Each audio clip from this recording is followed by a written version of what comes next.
Punjabi white board ਪੇਸ਼ ਕਰਦੇ ਹਨ। ਕਿਰਿਆ ਦੀ ਪਰਿਭਾਸ਼ਾ ਤੇ ਇਸ ਦੇ ਪ੍ਰਕਾਰ।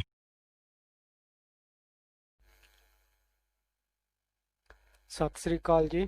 ਪੰਜਾਬੀ ਵਾਈਟ ਬੋਰਡ ਚੈਨਲ ਤੇ ਤੁਹਾਡਾ ਸਵਾਗਤ ਹੈ।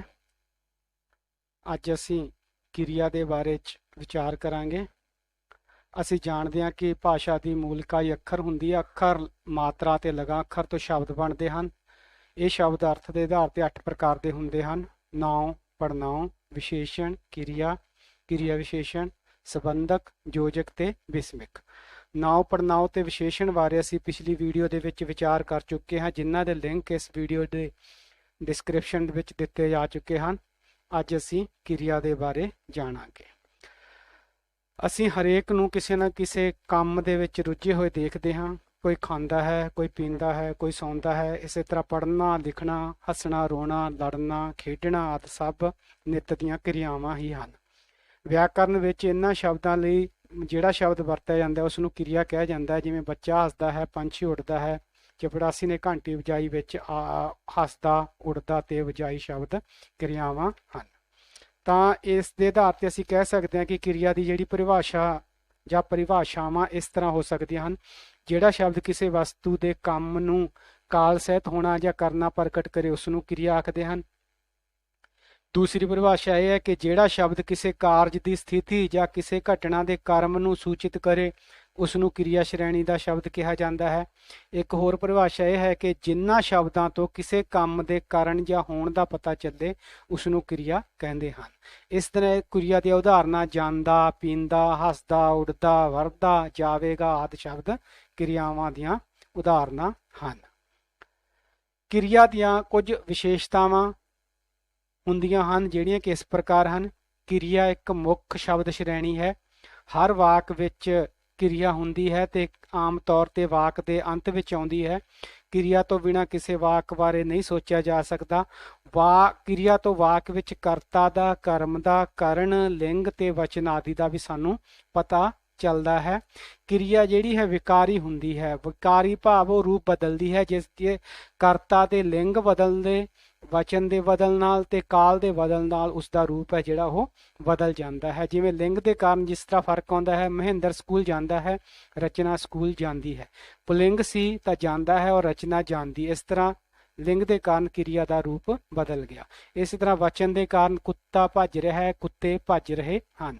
ਤਾਂ ਜਦੋਂ ਬਹੁ ਵਚਨ ਹੋ ਗਿਆ ਤਾਂ ਭੱਜ ਰਿਹਾ ਦੀ ਥਾਂ ਤੇ ਭੱਜ ਰਹੇ ਹਨ ਸ਼ਬਦ ਵਰਤੇ ਗਏ ਹਨ। ਇਸੇ ਤਰ੍ਹਾਂ ਜੇ ਕਾਲ ਬਦਲਦਾ ਹੈ, ਉਹ ਸਕੂਲ ਜਾਂਦੀ ਹੈ, ਉਹ ਸਕੂਲ ਜਾਵੇਗੀ। ਅਗਰ ਵਰਤਮਾਨ ਕਾਲ ਹੈ ਤਾਂ ਕਿਰਿਆ ਦੇ ਸ਼ਬਦ ਹੋਰ ਹਨ। ਜੇ ਭੂਤ ਕਾਲ ਹੈ ਤਾਂ ਹੋਰ ਹੋਣਗੇ ਤੇ ਜੇਕਰ ਭਵਿੱਖ ਕਾਲ ਹੈ ਤਾਂ ਉਹਦੇ ਲਈ ਅਲੱਗ ਤੋਂ ਜਿਹੜੇ ਨੇ ਕਿਰਿਆਵਾਂ ਦਾ ਰੂਪ ਜਿਹੜਾ ਬਦਲ ਕੇ ਲਿਖਿਆ ਜਾਵੇਗਾ। ਧਾਤੂ, ਮੂਲ ਜਾਂ ਮੁੱਢ ਕਿਸ ਨੂੰ ਕਹਿੰਦੇ ਹਨ? ਕਿਰਿਆ ਦੇ ਮੂਲ ਰੂਪ ਨੂੰ ਧਾਤੂ ਕਿਹਾ ਜਾਂਦਾ ਹੈ। ਮੂਲ ਰੂਪ ਤੋਂ ਭਾਵ ਕਿਰਿਆ ਸ਼ਬਦ ਦੇ ਜਿਸ ਰੂਪ ਨਾਲ ਕੋਈ ਪਿਛੇਤਰ ਨਾ ਲੱਗਿਆ ਹੋਵੇ ਉਸ ਨੂੰ ਕਿਰਿਆ ਦਾ ਮੂਲ ਰੂਪ ਕਿਹਾ ਜਾਂਦਾ ਜਾਂ ਧਾਤੂ ਕਿਹਾ ਜਾਂਦਾ ਹੈ। ਜਿਸ ਤਰ੍ਹਾਂ ਸ਼ਬਦ ਦੇਖਦੇ ਹਾਂ ਅਸੀਂ: ਲਿਖਦਾ, ਲਿਖਦੇ, ਲਿਖਦੀ, ਲਿਖਣਾ, ਲਿਖੇਗਾ, ਲਿਖਿਆ, ਲਿਖਣ, ਲਿਖਾਂ, ਲਿਖੀ, ਲਿਖੀਆਂ, ਲਿਖਵਾਇਆ, ਲਿਖੋ। ਇਹਨਾਂ ਸ਼ਬਦਾਂ ਕਿਰਿਆਵਾਂ ਦੇ ਵਿੱਚ ਇੱਕ ਜਿਹੜਾ ਮੂਲ ਹੈ ਉਹ ਹੈ ਲਿਖ। ਇਸ ਕਰਕੇ ਲਿਖ ਸ਼ਬਦ ਹੈ ਜਿਹੜਾ ਉਹ ਧਾਤੂ ਹੈ। ਲਿਖ ਧਾਤੂ ਦੇ ਪਿੱਛੇ ਵਧੇਤਰ ਕਹਿ ਲਓ ਜਾਂ ਪਿਛੇਤਰ ਲਾ ਕੇ ਹੀ ਇਹ ਕਿਰਿਆ ਸ਼ਬਦ ਜਿਹੜੇ ਨੇ ਬਣਾਏ ਗਏ ਹਨ ਤੇ ਮੂਲ ਨੂੰ ਜਿਹੜਾ ਹੈ ਧਾਤੂ ਕਿਹਾ ਜਾਂਦਾ ਹੈ। ਕਿਰਿਆ ਦੇ ਪ੍ਰਕਾਰ ਦੀ ਜਦੋਂ ਗੱਲ ਕਰਦੇ ਹਾਂ ਤਾਂ ਕਿਰਿਆ ਦਾ ਭੇਦ ਕਰਨ ਦੇ ਦੋ ਆਧਾਰ ਹਨ। ਇੱਕ ਤਾਂ ਕਰਮ ਦੇ ਆਧਾਰ ਤੇ ਅਸੀਂ ਉਸ ਦੇ ਭੇਦ ਕਰ ਸਕਦੇ ਹਾਂ ਤੇ ਇੱਕ ਰਚਨਾ ਦੇ ਆਧਾਰ ਤੇ। ਪਹਿਲਾਂ ਕਰਮ ਦੇ ਆਧਾਰ ਤੇ ਕਿਰਿਆ ਦੇ ਦੋ ਪ੍ਰਕਾਰ ਹੁੰਦੇ ਹਨ। ਕਿਹੜੇ ਕਿਹੜੇ? ਇੱਕ ਤਾਂ ਅਕਰਮਕ ਕਿਰਿਆ ਤੇ ਇੱਕ ਸਹਿਕਰਮਕ ਕਿਰਿਆ। ਅਕਰਮਕ ਕਿਰਿਆ ਜਿਵੇਂ ਨਾਮ ਤੋਂ ਸਪਸ਼ਟ ਹੈ, ਬਿਨਾਂ ਕਰਮ ਤੋਂ, ਭਾਵ ਜਿਹੜੇ ਵਾਕ ਵਿੱਚ ਕਿਰਿਆ ਬਿਨਾਂ ਕਰਮ ਤੋਂ ਵਰਤੀ ਜਾਂਦੀ ਹੈ ਉਸ ਕਿਰਿਆ ਨੂੰ ਅਕਰਮਕ ਕਿਰਿਆ ਕਹਿੰਦੇ ਹਨ। ਜਿਵੇਂ ਮੁੰਡਾ ਦੌੜ ਰਿਹਾ ਹੈ, ਬਰਸਾਤ ਹੋ ਰਹੀ ਹੈ, ਸੂਰਜ ਚੜ੍ਹ ਗਿਆ। ਇਹਨਾਂ ਉਦਾਹਰਨਾਂ ਵਿੱਚ ਕਰਮ ਦਾ ਜ਼ਿਕਰ ਨਹੀਂ ਕੀਤਾ ਗਿਆ। ਇੱਥੇ ਕਿਰਿਆ ਦਾ ਸਿੱਧਾ ਅਸਰ ਕਰਤਾ ਤੇ ਪੈਂਦਾ ਹੈ, ਇਸ ਕਰਕੇ ਇਹ ਅਕਰਮਕ ਕਿਰਿਆਵਾਂ ਹਨ। ਅਗਰ ਇਹਨਾਂ ਕਿਰਿਆ ਦੀ ਪਛਾਣ ਕਰਨੀ ਹੋਵੇ ਤਾਂ ਨਾਉਂ ਦੇ ਨਾਲ ਜਾਂ ਕਰਤੇ ਦੇ ਨਾਲ ਕੀ ਲਾ ਕੇ ਸਵਾਲ ਕਰੀਏ ਪਰ ਜੇਕਰ ਉੱਤਰ ਨਾ ਮਿਲੇ ਤਾਂ ਇਸ ਦਾ ਮਤਲਬ ਇਹ ਅਕਰਮਕ ਕਿਰਿਆਵਾਂ ਹਨ। ਜਿਵੇਂ ਮੁੰਡਾ ਦੌੜ ਰਿਹਾ ਹੈ, ਅਗਰ ਅਸੀਂ ਇਹ ਸਵਾਲ ਕਰਤਾ ਦੇ ਨਾਲ ਲਾ ਕੇ ਕਰਾਂਗੇ ਮੁੰਡਾ ਕੀ ਦੌੜ ਰਿਹਾ ਹੈ ਤਾਂ ਸਾਨੂੰ ਉੱਤਰ ਨਹੀਂ ਮਿਲਦਾ। ਬਰਸਾਤ ਕੀ ਹੋ ਰਹੀ ਹੈ, ਸੂਰਜ ਕੀ ਚੜ੍ਹ ਗਿਆ, ਤਾਂ ਇੱਥੇ ਸਾਨੂੰ ਕੋਈ ਵੀ ਆਨਸਰ ਹੈ ਜਿਹੜਾ ਇਹਨਾਂ ਦਾ ਨਹੀਂ ਮਿਲਦਾ। ਇਸ ਕਰਕੇ ਇਹ ਅਕਰਮਕ ਕਿਰਿਆਵਾਂ ਹਨ। ਤਾਂ ਅਸੀਂ ਇਹ ਕਹਿ ਸਕਦੇ ਹਾਂ ਕਿ ਇਹਨਾਂ ਕਿਰਿਆਵਾਂ ਦੇ ਵਿੱਚ ਕਰਮ ਦੀ ਉਮੀਦ ਹੈ ਜਿਹੜੀ ਨਹੀਂ ਹੁੰਦੀ, ਉਹਨਾਂ ਨੂੰ ਅਕਰਮਕ ਕਿਰਿਆ ਕਿਹਾ ਜਾਂਦਾ ਹੈ। ਦੂਸਰੀ ਹੈ ਸਹਿਕਰਮਕ ਕਿਰਿਆ। ਸਹਿਕਰਮ ਦਾ ਸ਼ਾਬਦਿਕ ਅਰਥ ਹੈ ਜਿਵੇਂ ਕਰਮ ਸਹਿਤ, ਉਹ ਕਿਰਿਆਵਾਂ ਜਿਨ੍ਹਾਂ ਦਾ ਸਿੱਧਾ ਪ੍ਰਭਾਵ ਕਰਮ ਤੇ ਪੈਂਦਾ ਹੈ ਉਸ ਨੂੰ ਸਕਰਮਕ ਕਿਰਿਆ ਕਹਿੰਦੇ ਹਨ। ਜਿਵੇਂ ਗੁਰਮੀਤ ਚਿੱਠੀ ਲਿਖਦਾ ਹੈ, ਭੁਪਿੰਦਰ ਢੋਲ ਵਜਾਉਂਦਾ ਹੈ, ਪਰਮਜੀਤ ਸੇਬ ਖਾਂਦੀ ਹੈ। ਤਾਂ ਅਗਰ ਅਸੀਂ ਇਹਨਾਂ ਸ਼ਬਦਾਂ ਦੇ ਵਿੱਚ ਦੇਖਦੇ ਹਾਂ ਤਾਂ ਗੁਰਮੀਤ, ਭੁਪਿੰਦਰ ਤੇ ਪਰਮਜੀਤ ਸ਼ਬਦ ਕਰਤਾ ਹਨ, ਪਰ ਜਿਹੜਾ ਕਿਰਿਆ ਦਾ ਪ੍ਰਭਾਵ ਹੈ ਜਿਸ ਤਰ੍ਹਾਂ ਲਿਖਦਾ ਹੈ, ਵਜਾਉਂਦਾ ਹੈ, ਖਾਂਦੀ ਹੈ, ਤਾਂ ਇਹਦਾ ਪ੍ਰਭਾਵ ਹੈ ਜਿਹੜਾ ਚਿੱਠੀ ਤੇ ਢੋਲ ਤੇ ਸੇਬ ਤੇ ਪੈ ਰਿਹਾ ਹੈ। ਇਸ ਕਰਕੇ ਇਹ ਤਿੰਨੇ ਸ਼ਬਦ ਨੇ ਜਿਹੜੇ ਕਰਮ ਹਨ। ਤਾਂ ਜਿੱਥੇ ਕਰਮ ਮੌਜੂਦ ਹੁੰਦਾ ਹੈ ਉਸ ਨੂੰ ਸਹਿਕਰਮਕ ਕਿਰਿਆ ਕਿਹਾ ਜਾਂਦਾ ਹੈ। ਇਸ ਕਿਰਿਆ ਦੀ ਪਹਿਚਾਣ ਕਰਤਾ ਦੇ ਨਾਲ ਕੀ ਲਾ ਕੇ ਅਗਰ ਉੱਤਰ ਮਿਲਦਾ ਹੈ ਤਾਂ ਅਸੀਂ ਉੱਥੇ ਇਹ ਦੇਖਦੇ ਹਾਂ ਕਿ ਉਹ ਸਕਰਮਕ ਕਿਰਿਆ ਹੁੰਦੀ ਹੈ। ਜਿਵੇਂ ਗੁਰਮੀਤ ਕੀ ਲਿਖਦਾ ਹੈ, ਆਨਸਰ ਆਉਂਦਾ ਹੈ ਚਿੱਠੀ। ਭੁਪਿੰਦਰ ਕੀ ਵਜਾਉਂਦਾ ਹੈ, ਆਨਸਰ ਆਉਂਦਾ ਹੈ ਢੋਲ। ਪਰਮਜੀਤ ਕੀ ਖਾਂਦੀ ਹੈ, ਸੇਬ। ਤਾਂ ਜਿੱਥੇ ਉੱਤਰ ਮਿਲਦਾ ਹੈ ਉੱਥੇ ਸਕਰਮਕ ਕਿਰਿਆ ਹੁੰਦੀ ਹੈ। ਹੁਣ ਇਹ ਤਾਂ ਸੀਗੀ ਪਹਿਲੀ ਪ੍ਰਕਾਰ ਦੀ ਵੰਡ ਜਿਹੜੀ ਕਿ ਕਰਮ ਦੇ ਆਧਾਰ ਤੇ ਕੀਤੀ ਗਈ ਹੈ। ਦੂਜੀ ਕਿਰਿਆ ਦੀ ਵੰਡ ਹੈ ਉਹ ਹੈ ਰਚਨਾ ਦੇ ਆਧਾਰ ਤੇ। ਰਚਨਾ ਦੇ ਆਧਾਰ ਤੇ ਅਸੀਂ ਇਸ ਦੀ ਕਿਰਿਆ ਦੀ ਵੰਡ ਹੈ ਜਿਹੜੀ ਤਿੰਨ ਪ੍ਰਕਾਰ ਨਾਲ ਕਰ ਸਕਦੇ ਹਾਂ। ਪਹਿਲੀ ਵੰਡ ਇਕਹਿਰੀ ਤੇ ਸੰਯੁਕਤ ਕਿਰਿਆ, ਦੂਜੀ ਵੰਡ ਸਧਾਰਨ ਕਿਰਿਆ, ਪ੍ਰੇਰਨਾਰਥਕ ਕਿਰਿਆ ਤੇ ਦੋਹਰੀ ਪ੍ਰੇਰਨਾਰਥਕ ਕਿਰਿਆ, ਤੀਜੀ ਵੰਡ ਹੈ ਜਿਹੜੀ ਮੂਲ ਕਿਰਿਆ ਤੇ ਸਹਾਇਕ ਕਿਰਿਆ। ਸਭ ਤੋਂ ਪਹਿਲਾਂ ਰਚਨਾ ਦੇ ਆਧਾਰ ਤੇ ਦੇਖਦੇ ਹਾਂ ਇਕਹਿਰੀ ਕਿਰਿਆ ਤੇ ਸੰਯੁਕਤ ਕਿਰਿਆ ਕਿਸ ਨੂੰ ਕਹਿੰਦੇ ਹਨ। ਜਿਸ ਵਾਕ ਵਿੱਚ ਕਿਰਿਆ ਦਾ ਸ਼ਬਦ ਇੱਕ ਹੀ ਹੋਵੇ ਉਸ ਨੂੰ ਇਕਹਿਰੀ ਕਿਰਿਆ ਆਖਦੇ ਹਨ। ਜਿਵੇਂ ਤੂੰ ਕਿਤਾਬ ਪੜ੍ਹ, ਪੌੜੀ ਤੇ ਚੜ੍ਹ। ਤਾਂ ਇਹਨਾਂ ਵਾਕਾਂ ਦੇ ਵਿੱਚ ਜਿਸ ਦਾ ਪੜ੍ਹ ਸ਼ਬਦ, ਚੜ੍ਹ ਸ਼ਬਦ ਹੈ ਇੱਕ ਹੀ ਹਨ, ਇਸ ਕਰਕੇ ਇੱਥੇ ਇਕਹਿਰੀ ਕਿਰਿਆ ਹੈ। ਸੰਯੁਕਤ ਕਿਰਿਆ, ਜਦੋਂ ਵਾਕ ਵਿੱਚ ਕਿਰਿਆ ਦਾ ਰੂਪ ਇੱਕ ਤੋਂ ਵਧੇਰੇ ਕਿਰਿਆ ਸ਼ਬਦਾਂ ਦੇ ਸੰਯੋਗ ਤੋਂ ਬਣਿਆ ਹੋਵੇ ਉਸ ਨੂੰ ਕਿਰਿਆ ਨੂੰ ਸੰਯੁਕਤ ਕਿਰਿਆ ਆਖਦੇ ਹਨ। ਜਿਵੇਂ ਅੰਦਰ ਆਉਣ ਵੇਲੇ ਘੰਟੀ ਵਜਾ ਦਿਆ ਕਰ। ਇਸ ਵਾਕ ਵਿੱਚ ਕਿਰਿਆ ਇੱਕ ਤੋਂ ਜ਼ਿਆਦਾ ਸ਼ਬਦਾਂ ਭਾਵ ਵਜਾ ਦਿਆ ਕਰ ਦੇ ਸੰਯੋਗ ਨਾਲ ਬਣੀ ਹੈ, ਇਸ ਕਰਕੇ ਇੱਥੇ ਇਹ ਸੰਯੁਕਤ ਕਿਰਿਆ ਹੈ। ਇਹ ਹੈ ਰਚਨਾ ਦੇ ਆਧਾਰ ਤੇ ਪਹਿਲੀ ਵੰਡ। ਰਚਨਾ ਦੇ ਆਧਾਰ ਤੇ ਦੂਜੀ ਵੰਡ ਹੈ ਸਧਾਰਨ ਕਿਰਿਆ, ਪ੍ਰੇਰਨਾਰਥਕ ਕਿਰਿਆ ਤੇ ਦੋਹਰੀ ਪ੍ਰੇਰਨਾਰਥਕ ਕਿਰਿਆ। ਜਦੋਂ ਕਿਸੇ ਵਾਕ ਵਿੱਚ ਕਿਰਿਆ ਨੂੰ ਕਰਨ ਵਾਲਾ ਕਰਤਾ ਆਪ ਹੋਵੇ ਭਾਵ ਕਿਰਿਆ ਨਾਲ ਕੋਈ ਸੰਬੰਧਕ ਨਾ ਹੋਵੇ ਉਸ ਕਿਰਿਆ ਨੂੰ ਸਧਾਰਨ ਕਿਰਿਆ ਕਹਿੰਦੇ ਹਨ। ਜਿਵੇਂ ਮੈਂ ਚਿੱਠੀ ਲਿਖੀ ਹੈ, ਇਸ ਦੇ ਵਿੱਚ ਕਰਤਾ ਹੀ ਕੰਮ ਨੂੰ ਕਰਨ ਵਾਲਾ ਹੈ। ਦੂਸਰੀ ਪ੍ਰਕਾਰ ਹੈ ਪ੍ਰੇਰਨਾਰਥਕ ਕਿਰਿਆ। ਜਦੋਂ ਕਿਸੇ ਵਾਕ ਵਿੱਚ ਕਿਰਿਆ ਨੂੰ ਕਰਨ ਵਾਲਾ ਕਰਤਾ ਆਪ ਨਾ ਹੋਵੇ, ਉਹ ਕਿਰਿਆ ਪ੍ਰੇਰਨਾ ਦੇ ਕੇ ਕਿਸੇ ਹੋਰ ਤੋਂ ਕਰਵਾਈ ਗਈ ਹੋਵੇ ਉਸ ਨੂੰ ਪ੍ਰੇਰਨਾਰਥਕ ਕਿਰਿਆ ਆਖਦੇ ਹਨ। ਜਿਵੇਂ ਪਹਿਲਾ ਵਾਕ ਹੈ ਸੋਨੂੰ ਦੁੱਧ ਪੀਂਦਾ ਹੈ, ਇਹ ਸਧਾਰਨ ਕਿਰਿਆ ਹੈ, ਪਰ ਜਦੋਂ ਅਸੀਂ ਕਹਿੰਦੇ ਹਾਂ ਮਾਂ ਸੋਨੂੰ ਨੂੰ ਦੁੱਧ ਪਿਆਉਂਦੀ ਹੈ ਤਾਂ ਇਸ ਵਾਕ ਵਿੱਚ ਜਿਹੜਾ ਸੋਨੂੰ ਖੁਦ ਦੁੱਧ ਨਾ ਪੀ ਕੇ ਪ੍ਰੇਰਿਤ ਹੋ ਕੇ ਦੁੱਧ ਪੀ ਰਿਹਾ ਹੈ, ਇਸ ਕਰਕੇ ਇਹ ਪ੍ਰੇਰਨਾਰਥਕ ਕਿਰਿਆ ਹੈ। ਇਸੇ ਤਰ੍ਹਾਂ ਅਗਲੀ ਵੰਡ ਹੈ ਦੋਹਰੀ ਪ੍ਰੇਰਨਾਰਥਕ ਕਿਰਿਆ। ਜਦੋਂ ਕਿਸੇ ਵਾਕ ਵਿੱਚ ਕਰਤਾ ਕਿਸੇ ਦੂਜੇ ਵਿਅਕਤੀ ਨੂੰ ਪ੍ਰੇਰਨਾ ਦੇ ਕੇ ਉਹ ਕਿਰਿਆ ਕਰਵਾਉਣ ਲਈ ਕਹਿੰਦਾ ਹੈ ਤਾਂ ਉਸ ਕਿਰਿਆ ਨੂੰ ਦੋਹਰੀ ਪ੍ਰੇਰਨਾਰਥਕ ਕਿਰਿਆ ਆਖਦੇ ਹਨ। ਜਿਵੇਂ ਮਾਂ ਨੌਕਰ ਕੋਲੋਂ ਝਾੜੂ ਲਗਵਾਉਂਦੀ ਹੈ।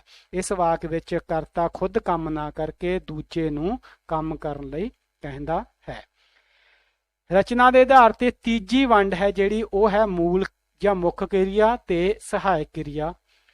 ਜਿਸ ਤਰ੍ਹਾਂ ਅਸੀਂ ਕਹ ਲਈਏ ਕਿ ਮਾਸਟਰ ਜੀ ਕੁਰਸੀ ਉੱਤੇ ਬੈਠੇ ਹਨ ਤਾਂ ਇਸ ਵਾਕ ਵਿੱਚ ਬੈਠੇ ਹਨ ਕਿਰਿਆ ਹੈ।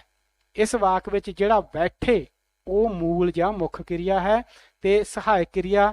ਇਸੇ ਵਾਕ ਨੂੰ ਅਗਰ ਦੁਬਾਰਾ ਲੈਣੇ ਆ ਮਾਸਟਰ ਜੀ ਕੁਰਸੀ ਉੱਤੇ ਬੈਠੇ ਹਨ ਤੇ ਇਸ ਸ਼ਬਦ ਦੇ ਵਿੱਚ ਜਿਸ ਤਰ੍ਹਾਂ ਬੈਠੇ ਹਨ, ਬੈਠੇ ਮੂਲ ਜਾਂ ਮੁੱਖ ਕਿਰਿਆ ਤੇ ਦੂਜਾ ਜਿਹੜਾ ਸ਼ਬਦ ਆਇਆ ਹੈ ਹਨ ਉਹ ਉਸਨੂੰ ਅਸੀਂ ਸਹਾਇਕ ਕਿਰਿਆ ਕਹਿੰਦੇ ਹਾਂ। ਤਾਂ ਰਚਨਾ ਦੇ ਆਧਾਰ ਤੇ ਇਹ ਤੀਜੀ ਪ੍ਰਕਾਰ ਦੀ ਵੰਡ ਹੈ। ਸੰਸਰਗੀ ਕਿਰਿਆ ਕੀ ਹੁੰਦੀ ਹੈ? ਕਈ ਵਾਰ ਕੀ ਹੁੰਦਾ ਹੈ ਕਿ ਵਾਕ ਦੇ ਵਿੱਚ ਸਾਂ, ਸੀ, ਹਾਂ, ਹਨ, ਹੈ। ਇਹ ਸ਼ਬਦ ਇਕੱਲੇ ਹੀ ਕਿਰਿਆ ਦਾ ਕੰਮ ਦੇਣ ਜਾਂ ਇਹਨਾਂ ਨੂੰ ਸਸਰੰਗੀ ਕਿਰਿਆ ਕਿਹਾ ਜਾਂਦਾ। ਜਿਹੜੇ ਸ਼ਬਦ ਇਕੱਲੇ ਹੀ ਕਿਰਿਆ ਦਾ ਕੰਮ ਸਾਰ ਦਿੰਦੇ ਹਨ ਤਾਂ ਇੱਥੇ ਜਿਹੜੀ ਹੈ ਸੰਸਰਗੀ ਕਿਰਿਆ ਹੁੰਦੀ ਹੈ।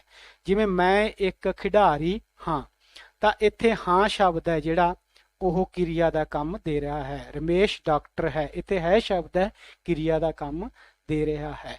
ਅਜਿਹੇ ਵਾਕਾਂ ਦੇ ਵਿੱਚ ਇੱਕ ਇਹ ਵੀ ਹੈ ਕਿ ਕਰਮ ਜਿਹੜਾ ਹੈ ਨਹੀਂ ਹੁੰਦਾ, ਕਿਉਂਕਿ ਕਿਰਿਆ ਹੀ ਨਹੀਂ ਹੋ ਰਹੀ ਹੁੰਦੀ, ਇਸ ਕਰਕੇ ਕਿਰਿਆ ਦਾ ਕਿਸੇ ਤੇ ਪ੍ਰਭਾਵ ਵੀ ਨਹੀਂ ਪੈਂਦਾ। ਇਸ ਕਰਕੇ ਇਹਨਾਂ ਨੂੰ ਸੰਸਰਗੀ ਕਿਰਿਆ ਜਿਹੜਾ ਹੈ ਕਿਹਾ ਜਾਂਦਾ ਹੈ। ਇਹ ਸੀਗਾ ਕਿਰਿਆ ਦੇ ਬਾਰੇ। ਤੇ ਅਸੀਂ ਇਹਨਾਂ ਜਿਹੜਾ ਹੁਣ ਕਿਰਿਆ ਦੇ ਬਾਰੇ ਵੀਡੀਓ ਦੇਖੀ ਉਸ ਵਿੱਚ ਕੀ ਕੁਝ ਸਿੱਖਿਆ ਹੈ, ਤੁਸੀਂ ਹੇਠਾਂ ਕੁਝ ਵਾਕ ਦਿੱਤੇ ਗਏ ਹਨ, ਇਹਨਾਂ ਦੇ ਆਨਸਰ ਕਮੈਂਟ ਬਾਕਸ ਦੇ ਵਿੱਚ ਕਰਕੇ ਦੱਸ ਸਕਦੇ ਹੋ ਕਿ ਤੁਹਾਨੂੰ ਕਿੰਨੀ ਕੁ ਸਮਝ ਆਈ ਹੈ। ਜਿਸ ਤਰ੍ਹਾਂ ਪਹਿਲੀ ਸਲਾਈਡ ਦੇ ਵਿੱਚ ਅਸੀਂ ਪੁੱਛ ਰਹੇ ਹਾਂ ਕਿ ਅਕਰਮਕ ਕਿਰਿਆ ਤੇ ਸਹਿਕਰਮਕ ਕਿਰਿਆ ਲੱਭ ਕੇ ਦੱਸੋ, ਯਾਨੀ ਇਹਨਾਂ ਵਾਕਾਂ ਵਿੱਚ ਤੁਸੀਂ ਇਹ ਦੱਸਣਾ ਕਿ ਅਕਰਮਕ ਕਿਰਿਆ ਹੈ ਜਾਂ ਸਹਿਕਰਮਕ ਕਿਰਿਆ ਹੈ। ਪਹਿਲਾ ਹੈ ਬੱਚਾ ਸੌਂ ਰਿਹਾ ਹੈ। ਦੂਸਰਾ ਵਾਕ ਮੈਂ ਟੀਵੀ ਦੇਖਦਾ ਹਾਂ। ਤੀਸਰਾ ਪੰਛੀ ਉੱਡਦਾ ਹੈ। ਚੌਥਾ ਪਿਤਾ ਜੀ ਖਾਣਾ ਖਾ ਚੁੱਕੇ ਹਨ। ਪੰਜਵਾਂ ਸੂਰਜ ਪੱਛਮ ਵਿੱਚ ਡੁੱਬ ਗਿਆ। ਤੇ ਛੇਵਾਂ ਗੁਰਦਾਸ ਨੇ ਗੀਤ ਗਾਇਆ। ਤਾਂ ਇਹਨਾਂ 'ਚ ਤੁਸੀਂ ਇਹ ਦੱਸਣਾ ਹੈ ਕਿ ਅਕਰਮਕ ਤੇ ਸਕਰਮਕ ਕਿਰਿਆ ਦਾ ਅੰਤਰ ਭੇਦ ਦੱਸਣਾ ਹੈ। ਦੂਜੀ ਸਲਾਈਡ ਦੇ ਵਿੱਚ ਤੁਸੀਂ ਇਹ ਦੇਖਣਾ ਹੈ ਕਿ ਇਕਹਿਰੀ ਕਿਰਿਆ ਹੈ ਜਾਂ ਸੰਯੁਕਤ ਕਿਰਿਆ ਹੈ, ਉਹ ਲੱਭ ਕੇ ਦੱਸਣਾ ਹੈ। ਬੱਚਾ ਸੌ ਰਿਹਾ ਹੈ। ਮੈਂ ਪਾਣੀ ਪੀਤਾ। ਪੰਛੀ ਅਸਮਾਨ ਵਿੱਚ ਉੱਡਦਾ ਹੈ। ਤੂੰ ਅਖਬਾਰ ਪੜ੍ਹ। ਮੈਂ ਕੱਲ ਆਵਾਂਗਾ। ਹਰਜੀਤ ਸਾਈਕਲ ਤੋਂ ਡਿੱਗ ਪਿਆ। ਤਾਂ ਇਹਨਾਂ ਵਾਕਾਂ ਵਿੱਚ ਤੁਸੀਂ ਇਹ ਦੱਸਣਾ ਹੈ ਕਿ ਕਿਰਿਆ ਇਕਹਿਰੀ ਹੈ ਜਾਂ ਸੰਯੁਕਤ ਦਾ ਪ੍ਰਯੋਗ ਹੋਇਆ ਹੈ।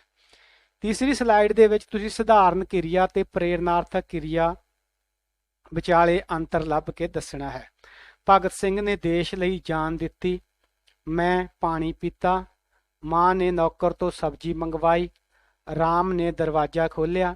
ਮੈਂ ਕੱਲ ਦਿੱਲੀ ਜਾਵਾਂਗਾ। ਹਰਜੀਤ ਸਟੇਸ਼ਨ ਮਾਸਟਰ ਕੋਲੋਂ ਟਿਕਟ ਕਟਵਾ ਰਿਹਾ ਹੈ। ਤਾਂ ਇਹਨਾਂ ਸ਼ਬਦਾਂ 'ਚ ਤੁਸੀਂ ਇਹ ਦੱਸਣਾ ਹੈ ਕਿ ਕਿਸ ਪ੍ਰਕਾਰ ਦੀ ਕਿਰਿਆ ਦਾ ਪ੍ਰਯੋਗ ਹੋਇਆ ਹੈ। ਸਧਾਰਨ ਕਿਰਿਆ ਵਰਤੀ ਗਈ ਹੈ ਜਾਂ ਪ੍ਰੇਰਨਾਰਥਕ ਕਿਰਿਆ ਵਰਤੀ ਗਈ ਹੈ। ਇਹ ਸੀ ਜੀ ਕਿਰਿਆ ਬਾਰੇ ਜਾਣਕਾਰੀ, ਕਿਰਿਆ ਦੇ ਪ੍ਰਕਾਰ, ਭੇਦ ਤੇ ਕਿਰਿਆ ਦੀ ਪਰਿਭਾਸ਼ਾ। ਉਮੀਦ ਹੈ ਵੀਡੀਓ ਤੁਹਾਨੂੰ ਪਸੰਦ ਆਈ ਹੋਵੇਗੀ। ਚੈਨਲ ਪੰਜਾਬੀ ਵਾਈਟ ਬੋਰਡ ਨੂੰ ਸਬਸਕ੍ਰਾਈਬ ਕਰ ਲੈਣਾ, ਇਸ ਵੀਡੀਓ ਨੂੰ ਲਾਈਕ ਕਰਨਾ ਤੇ ਹੋਰਨਾਂ ਦੋਸਤਾਂ ਮਿੱਤਰਾਂ ਨਾਲ ਵੀ ਸ਼ੇਅਰ ਕਰਨਾ। ਅਗਰ ਤੁਸੀਂ ਕੋਈ ਸੁਝਾਅ ਦੇਣਾ ਚਾਹੁੰਦੇ ਹੋ ਤਾਂ ਇਸ ਵੀਡੀਓ ਦੇ ਕਮੈਂਟ ਬਾਕਸ ਦੇ ਵਿੱਚ ਤੁਸੀਂ ਸੁਝਾਅ ਦੇ ਸਕਦੇ ਹੋ। ਤੁਹਾਡਾ ਵੀਡੀਓ ਦੇਖਣ ਲਈ ਤੁਹਾਡਾ ਬਹੁਤ ਬਹੁਤ ਧੰਨਵਾਦ। ਖੁਸ਼ ਰਹੋ। Please like and share video. Also subscribe Punjabi Whiteboard channel.